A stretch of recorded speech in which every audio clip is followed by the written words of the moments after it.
Mirëmbrëma dashur teleshikues, jemi në emisionin Qëndrim në Albanian Community TV nga unë Tedi Mene. Sonde do të kem të ftuar një personazh nga Adeu në Kosovë. Ai do të na japi lajmet e fundit që ka ndodhur qoftë në politikë dhe në shoqërinë tonë në shtetin Dardan. Me mua do të jetë sonte zoti Prend Marleku, cilin e falenderoj që ka pranuar ftesën dhe është në këtë lidhje online me ne. Si jeni? Faleminderit Tedi, përshëndetje për ju, për gjithë bashkëdhetarët në Amerikë. Atëherë, të ju pyes pak, çfarë po ndodh në Kosovë kohët e fundit, sepse kemi dëgjuar disa lajme lidhur me zgjedhjet, pra nuk u formua dot qeveria dhe do dalin me zgjedhjet parakoshme. Çfarë mund ta thoni për të na sqaruar situatën dhe si u vendos? Faleminderit për pyetjen. Ne kishim me 9 shkurt Kosova kishte zgjedhje parlamentare në nivel të Republikës. Dhe pastaj zgjatën mjerisht disa muaj, kështu që deri tetor nuk mundet që të organizohet, që të formojnë institucione, të formojnë kuvendin, dhe dikun ka tetori arritën të bëjnë një kuvend, mirë po pastaj nuk patën mundësi që të bëjnë të krijojnë qeverinë. Do të thonë, partitë opozitare nuk bashkëpunuan, partia që kishte themi fituese, Lëvizja Vendosje, kishte fitu ma shumë vota, por nuk kishte fuqi politike, fuqi të numra. Do të thonë, partia fituese, themi fituese, që kishte fitu ma shumë vota, nuk pati fuqi politike, nuk arriti që të krijoj qeverinë, formoj qeverinë, kështu që vendi u detyru të shkojnë në zgjedhje jashtëzakonshme mjerisht, cilat janë caktuar në një datë shumë delikate, me 28 dhjetor, në mes dy festa shumë dashur për popullin, festa Krishtlindjes dhe Viti i Ri, do të thonë 28 dhjetor, ku gjithë populli pushon, merr për pushime e tjera, vinë me lindje, ku ta di unë, dhe tani kemi zgjedhje me 28 dhjetor. A ka ndryshuar situata, si e kanë shfrytzuar partitë këtë periudhë pauze, le të themi, ose këtë periudhë ku ka ngrirë shteti? Pra kush pritet një parashikimi juaj, kush pritet që të ketë marrë më shumë avantazh dhe mbase të fitojë në zgjedhje? Thjesht parashikim, sigurisht.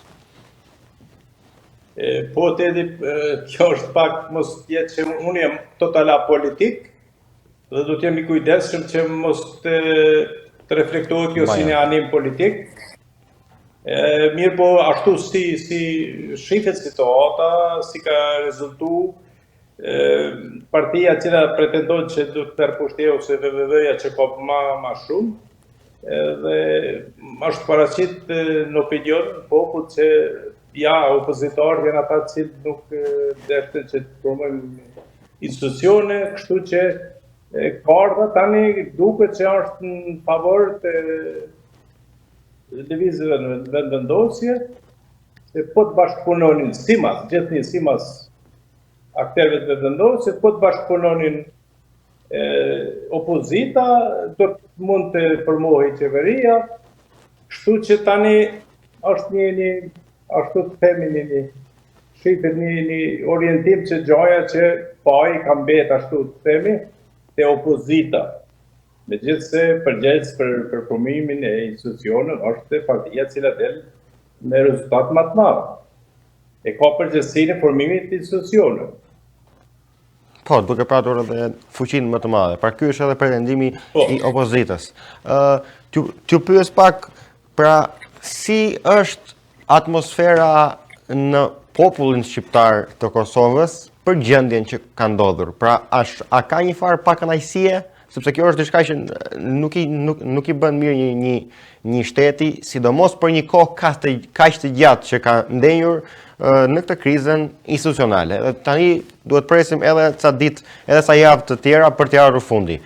Si duket atmosfera e popullit dhe mediave? Si reagojnë? Faleminderit për pyetjen, është pyetje shumë e vend.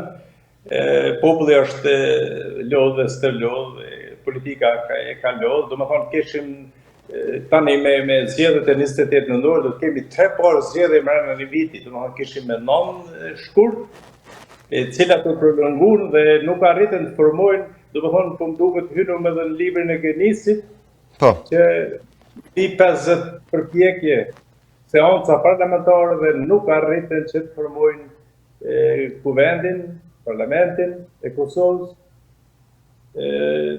Tani populli është lodhur. Këto edhe kushtojnë, kanë kosto të lartë, këto zgjedhje në një vend, në një shtet, cili relativisht themi kështu popullata është jo mos ta përdori fjalën të vorpën, por është një pjesë e madhe e popullit që standardin e jetës nuk e ka të volitshëm, po mundona të zgjedhë fjalë pak më të jo të vrashta kështu, them, ndërsa më nëse ma lejon ta përfshi këtë pyetje me një përgjigje, pa ta bën para një kohë një postim shumë shkurt, mendoj që do më thanë. po, patjetër. Po e citoj, nëse më lejon, edhe si përgjigje. Atë dhe i dashur, atë dhe i bekuar, shumë të kanë lodhur, shumë të kanë munduar. Isha shumë i mlefosur pas gjithë ato seanca, 50 seanca, dhe mos të arrin për hir të popullit lodhur dhe stërlodhur, që është një popull i dalur nga një të merr një luftë, dhe shteti i Kosovës është ende i brisht dhe ne të bëjmë mbi 50 seanca të parlamentit dhe mos zgjidhet, mos formohet parlamenti sesion, kështu që ishte diçka no comment, ha?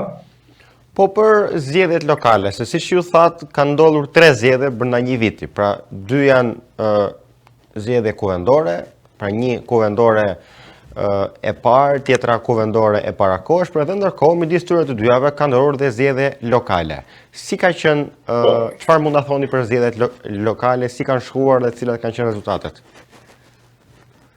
Kështu, sa i përket çështjeve teknike dhe ku ta di unë mirëvajtja atje, ka kaluar mirë, nuk di që ka pas ndonjë ekses theksuar, përveç gjonave ato që kanë shumë të thjeshta. Po, se kështu kemi një traditë, Kosova ka po një traditë, ndoshta edhe pa prezencë ndërkombëtare, që zgjedhjet mos kalojnë pa probleme, domethënë. Edhe pse bëjmë zgjedhje shpesh dhe kemi stërlodhur këtë kohë, po respekt për zgjedhësit që shkojnë në mënyrë të qetë dhe zgjedhjet përfundojnë shumë mirë kështu. Megjithse pjesëmarrja është në nivel shumë të ulët. Domethënë nuk e kalon shifrën 40% pjesëmarrësit të zgjedhjeve. Se kjo teti nëse ma lejon kjo shumë rëndësi për politikën dhe mirëvajtjen e shtetit, se kemi mbi 60% popullat që nuk janë aktiv, nuk jetën politike, nuk votojnë. Kështu që ata cilë i fitojnë zgjedhjet, plus ato ndahen ai fitim edhe diku një parti me një minimum vota udhëheq me vendin, kështu që po ajo është një çështje tjetër. Dhe këto zgjedhje A janë këta persona që nuk votojnë janë brenda vendit apo flasim brenda dhe jashtë vendit? Pra, numërojmë edhe ata që janë larguar? Kosova dhe gjitha trevat shqiptarë dhe shteti shqiptar, mjerisht ka shumë popullat që kanë migruar dhe po një pjesë lëvizin, janë të lidhur me atë mirë po edhe ata që janë mbrenda, se ata kur para zgjedhje del një shifër se sa zgjedh, sa banorë. Po, janë brenda vendit, po. Mirë po edhe mbrenda vetë që janë mbi 60% që nuk votojnë, nuk dalin zgjedhje fare. Një signal që popullata është e pakënaqur me politikën, është e zgënjur. Ka pakënaqësi, e kuptoj. Ç'mund më thoni për rezultatet e zgjedhjeve lokale? Se shoh në Kosovë, ndryshe nga Shqipëria, që ka një atmosferë më të decentralizuar. Pra kemi më shumë parti politike të cilat marrin zonat e tyre të caktuara, ndryshe nga rasti i Shqipërisë, ku bashkitë janë një shumicë shumë e madhe për Partinë Socialiste, pak për Partinë Demokratike dhe kemi edhe një parti të huaj një parti minoritare në jug. Shoh Kosova është më ndryshe, harta është më e larmishme. Ç'mund të thoni për rezultatet pra të këtyre zgjedhjeve lokale që patëm në Kosovë? Faleminderit. Këtu tek ne në Kosovë është një specifik, që di si të them, të gjoj një term kështu, nuk ka shtet që duket që jemi të veçantë në këtë aspekt. por që të thamë rezultatin kështu afërsisht ato kryesore komuna. Patjetër. Për shembull, lista serbe ka 10 komuna, dhe tingëllon diçka e pa logjikshme. Për shembull, partia fituese, themi fituese më shumë se ka marrë, Lëvizja e Vendosë ka 7 komuna. Ka fituar 7 komuna, LDK-ja 7 komuna, PDK-ja 6 komuna, AAK-ja 5 komuna. Ndërsa lista serbe 10 komuna. Normal, to që janë komuna të vogla, mirë, po nëse më lejon edhe po ndoshta është më rëndësi veçantë ti përmeni, këto janë komuna Graçanica, Thirrët, Klopoti, Leposaviçi, Novo Brda në serbisht, ndërsa ne e quajmë Artona, një vetë banem, një komunë me histori shumë të madhe dhe të lashtë. Mitrovica, Veriu, që ka unë nuk preferoj ta quaj ashtu, po ajo pjesa që kemi edhe problem që nga pas lufta deri në ditësishme, që një enklavë serb aty pretendon që e ka uzurpuar vend, dhe tash kjo çështje edhe politike, pastaj era një luftë që Shtërp, Zupin Potok, Partesh dhe Zveçan. Do të thonë 10 komune ka fitu lista serbe. Si e shpjegojmë? Dhe jure, do të thonë, juridikisht, kështu është kjo. Tjetër që nuk ka aty popullat numër të madh, por është një çështje shumë komplekse, është një problem që s'kemi mujt që nga pas luftë deri sot t'i gjejmë zgjidhje me popullatën serbe që jeton në Kosovë. Si është atmosfera, pra si ndihet popullata serbe në Kosovë në raport me shtetin shqiptar të Kosovës? Si është atmosfera me këtë minoritet? Ne si Kosovë, si popull dhe politika, i kemi ofruar gjitha kushtet, ma tepër se ka çdo pakic, nuk mund ta gjeni te Gjurmoni, nuk mund ta gjeni asnjë pakic në botë që jeton në shtetet domethënë kombëtare ose edhe në shtetet qytetare, ashtu ta quaj që për shembull Zvitra është një shtet qytetar, nuk është kombëtar, se jetojnë 3 popullata, dhe nuk ka asnjë pakicë në botë që ka drejta më shumë se popullata serbe. Kanë arrit deri aty me planin atesohet që janë kategori kushtetuese. Do thonë, pakica serbe në Kosovë është kategori kushtetuese. Dhe duhet familjerisht, jo që unë jam ndoj racist larg asaj, po është njërisht kjo që domethënë ata duhet të kenë përpjestim me popullatën, duhet të kenë drejtat si çdo minoritet, si çdo pakicë, po jo të jenë mbi. Ata janë në kategori kushtetuese të cilë na bllokojnë në planin atesorit. Pastaj edhe janë bërë edhe disa ndryshime më vonë, 2013 dhe 2015. Kështu që pakica serbe, ta tham kështu me një fjalë popullore që luan me ne, domethënë Ja kuptoj. Jemi të hendikepuar shumë nga kjo situatë. Dhe ata kanë 10 vende të rezervuar, plus asaj, edhe tani... Po, nuk ka nevojë për votimin. Atëherë, kam një pyetje, pra në krah të gjithë këtyre, pavarësisht se populli sigurisht lodhet nga situata të tilla, kemi parë një aktivizim të konsiderueshëm për protestat për veteranët e UÇK-s janë në Hag, të cilat kanë ndodhur jo vetëm në Kosovë, por në vende të ndryshme si Haga dhe Tirana. Mund të më thoni për këtë situatë? Po, kishte në Tiranë, në Hag, tani pretendohet në Shkup të ketë. Po dhe kjo gjithashtu është temë shumë serioze, se shiqoni ne këtë gjykate kemi votu ne, do më thëmë Kosova, ka Parlamenti Kosovës, Kuvendi Kosovës, me mbi 80% vota, që të dy duket, mos ka bëj, e ka votu. Pastaj, ndërkohë janë zhvillu disa situata ngjarje, po me gjithatë ajo një gjykatë e Kosovës, ne duhet kemi besim, mendimi im është ky, që mos të shfaqet ajo, mos reflektohet që ne jemi kundër drejtësisë, ku ta diu se ajo gjykatë po provon ndaj drejtësi. pavarësisht që prokurorët ose ku ta di unë, pala akuzuese si sillet, se jenë bo disa lëvizje që kanë rënë ndesh me drejtsinë, s'pa kuptar e thojnë disa edhe avokatë ekspert çështjes të kësaj labie, dhe popullata disi është e revoltume, ka humbur pak besimin, por megjithatë ne duhet presim drejtsinë, se drejtsinë nuk e ndan as prokuroria, as avokat mbrojtësit, por e ndan gjykata. Ne kemi pas, tash ndoshta edhe për atë mendimin tim, ne kemi pas luftëtar tonë në Hagë para disa vite që kanë provu aty kanë provu sjelljet e tyre dhe kështu që kanë dalë pafajshëm, kanë marrë pafajësi dhe ne duhet të presim qetë, demonstratat nuk janë që, po të bëjmë demonstratat qeta dhe të presim drejtsinë. Pastaj mund të reagojmë. Po jo pa vendosur drejtësia, se ne vetë si shtet e kemi pobime atëre si qesharak, se kemi vendosur vetë, e kemi votuar që ka tani. Kështu që mos po bim disi qesharak të bashkësia ndërkombëtare, kam frikë kështu. Nuk kam njohuri shumë, se këto e çështje juridike, kaq për këta. Jemi të vrengosur shumë për këtë situatë, se po provojnë që t'i dhënë konotacion, ta njollosin si u që këtë si lufte.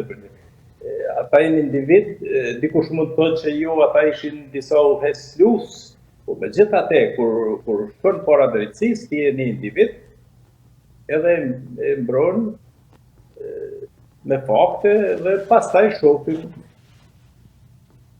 E kuptoj. Nuk mund shumë. E kuptoj. Patjetër. Tani më keni bërë me dije për disa takime tuaja të cilat dëshiroja që na i ndani pak këtu mes nesh. Me disa eurodeputet. Po, faleminderit. Tetori ishte të ne, kishte një ngjarje interesante, kishte disa zhvillime, me gjitha këto ngarkesa politike që kishin disa zhvillime shumë pozitive, edhe me 24, domethënë, tetor, kisha një ftesë para një muaji, domethënë një muaj para, nga eurodeputeti i Parlamentit Evropian Lukas Mandel, njëherët është edhe komisar për politikë jashtme, dhe aty ishin disa deputet i kunditri dhe aktivista dhe politikajt e profilit ndryshme të Parlamentit Evropian, ku patë mundësi që të bisedojmë me ta, të shkëmbejmë mendime, pyetje përgjigje, kërkojmë ndihmë në aspektet ndryshme, sidomos në cilësinë e këtyne shoqatave dhe lëvizjet tona iluministe që kanë dalë mbrojtje të tjera kombëtare, traditës tonë që po të cënohet nga qarqe ndryshme, dhe aty na u dha mundësia që t'i dhajmë gjitha preokupimet tona, po ata mundësi që të bisedoj direkt, kështu si e thojmë ne sy me sy, për lëvizjet më të reja dhe këto sfida që i kemi nga lëvizjet nga qarqet e ndryshme, që agjenturat e ndryshme që na kanë ataku kështu në vlerat tona kombëtare, si në bashkëpunim islami politik me qarqet e ortodoksizmit serb, dhe aty kemi probleme shumë të mëdhaja që po na indoktrinojnë në rinin, dhe tani këto lëvizje, këto shoqata po përpiqen që t'i mbrojnë vlerat tona kombëtare, cilat janë të gërshëtuar dhe duhet gjithnjë t'i kombinojnë, harmonizojnë me civilizimin evropian, cilit i takojmë, dhe ata që shfaqen interesim shumë të madh, që takohen, ne ju bëm ftesë për që ne kemi bërë tradicional festimin e ditëlindjes së kryeheroit Gjergj Kastriotit me 6 maj, dhe ata me kënaqësi e pranuan atë ftesë, s'pari ftesë bujore, kuptohet, pastaj duhet ju shkon edhe me shtrim. pyeten edhe për këto lëvizje që popullata, një pjesë individe familjare kanë fillu edhe të në identitet të besimit parë, dhe më thonë besimit katolik, sidomos se është kisha në Podër Drenik, kisha Laposhtiku dhe atje, që ka marrë një primat, popullata kështu kanë fillu disa, ata pyeten edhe për atë çështje, si qëndron ajo, se tani kanë fillu edhe familje dhe fillim ishin individ, dhe në atë temë unë thash mund të vini, shifni, të informohuni, nuk jam kompetent t'ju dha informacione kështu detajume, por çdo kohë mund vini dhe të shiqoni se si zhvillohen kusht dhe si. Ata kishin takim edhe në katedralën Prishtinë për këtë çështje dhe shumë çështje tjera. Dhe kështu që qëndrojmë mirë këtu sa i përket në raporte me Bashkimin Evropian, domethënë me përfaqësues të Bashkimit Evropian ishin shumë të interesuar dinë edhe për këtë çështje se si dhe ku kemi mri dhe si po zhvillohet ky proces ose ky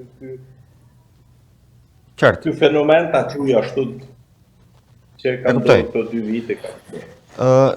Ty pyes pak sa e përfshirë është rinia në kauza të ndryshme, me që prekën pak vlerat kombëtare, sa e përfshirë është në kauza për mbrojtjen e vlerave kombëtare dhe çfarë do propozonit ju konkretisht lidhur me problemet që mund të jenë aktualisht në Kosovë?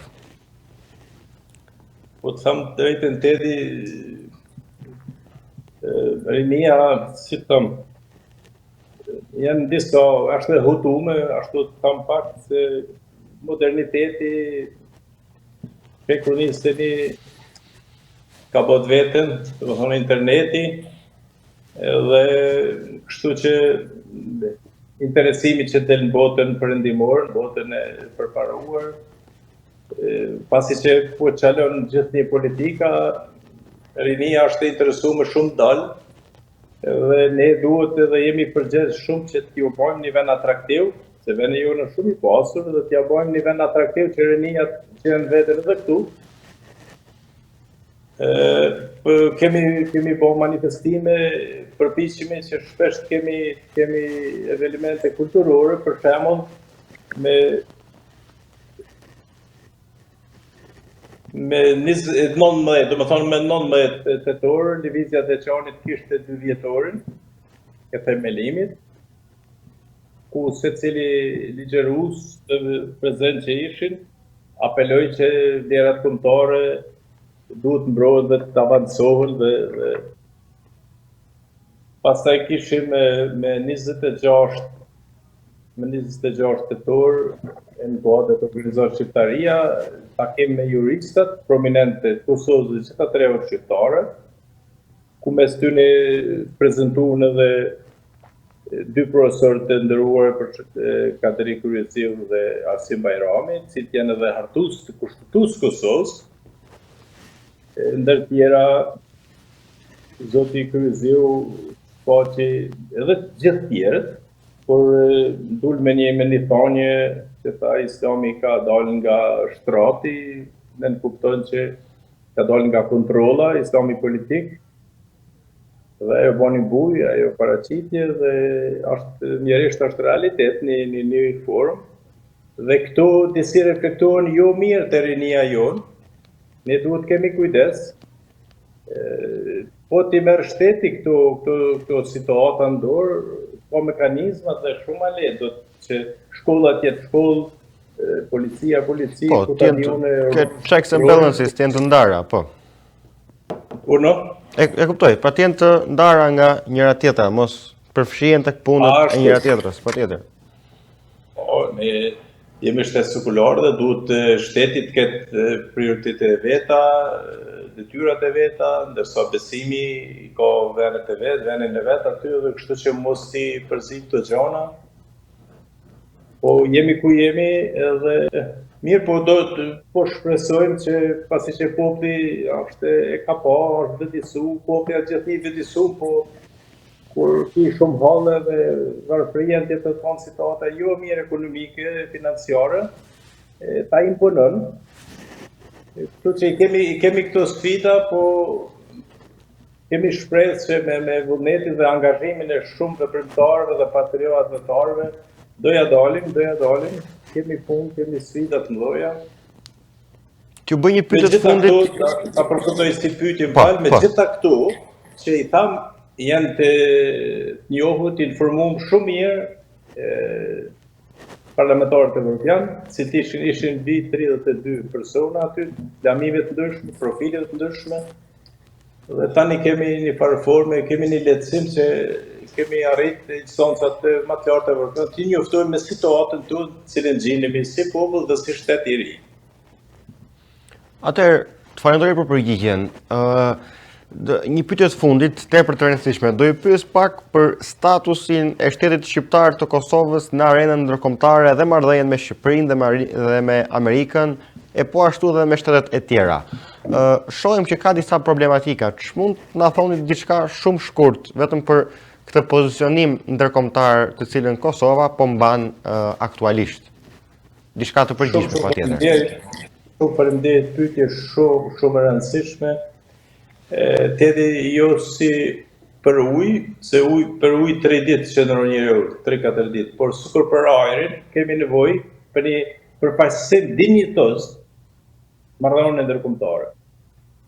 Është mosë nevojë, është urgjencë që opinioni botëror, e sidomos në Shtetet Bashkuara të Amerikës, një mik i përjetshëm, shpëtimtar i kombit tonë, në vazhdimsi, dhe tani në krijimin e shtetit Kosovës, që do të jemi përjet mirënjohës, por nuk mjafton vetëm me fjalë të jemi mirënjohës, po edhe në vepër, që mos jesim si fëmijë jetim, Kosova mos mbetet si fëmijë jetim, që Amerika ta si ka fëmijë që vonohet me jetë, me mbajt Amerikë, po të bëmi një shtet serioz, dhe të jemi partner i Amerikës, që t'ja lehtësojmë edhe Amerikës dhe populli jonë, dhe shteti jonë, që jetë një shtet stabil. Dhe tani këtu kemi një sfidë shumë të madhe që të gjejmë përfaqësim dinjitoz dhe ta bindim opinionin botëror, botën perëndimore dhe sidomos Amerikës që ne jemi ata që duhet jemi, dhe të përfaqësojmë vendin tonë dhe të jemi edhe partner dinjitoz për miqtë tonë ndërkombëtar. Të falenderoj. Për ta mbyllur, do të kërkoj të na thuash një mesazh për diasporën shqiptare. Sigurisht e cekëm diasporën disa herë, po tani një mesazh më eksplicit ose më saktë mbas edhe një thirrje për diasporën shqiptare që ju mund të keni.